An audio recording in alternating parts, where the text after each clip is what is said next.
الناس فاكرة ان رقم 7 ده رقم عادي.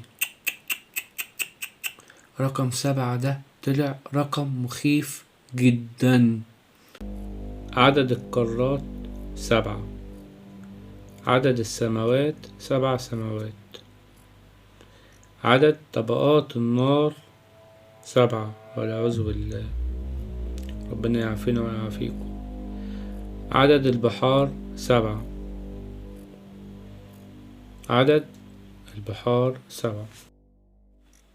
عدد ألوان قوس قزح 7. عجائب الدنيا 7 منها الأهرامات. عدد كلمات شهادة التوحيد 7، لا إله إلا الله محمد رسول الله.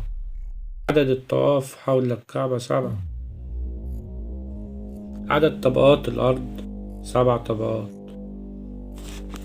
عدد طبقات الأرض 7 طبقات. عدد الملائكة 7، منهم واحد هياخد روحك بعد عمر طويل، و2 هيسألوك يوم القيامة. عدد النجوم الأساسية 7. عدد أبواب التوبة 7. عدد أبواب التوبة 7. عدد أيام الأسبوع 7، سبت وحد واثنين وثلاث وأربع وخميس وجمعة. اكتمال نمو الجنين بيكون في 7 أشهر. 7 يظلهم الله بظله يوم القيامة.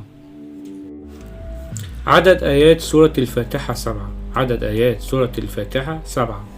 يأمر الرسول صلى الله عليه وسلم بالصلاة في سن 7.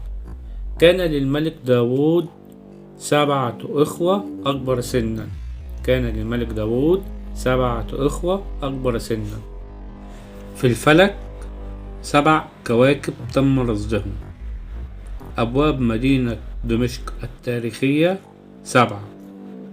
عدد أبواب مدينة القاهرة التاريخية 7.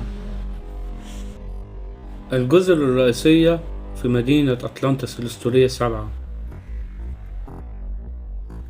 هرم سقارة 7 مدرجات. تلال روما 7 تلال. المعلومات دي أنا أول مرة أعرفها. وتلال اسطنبول زي تل روما 7 تلال.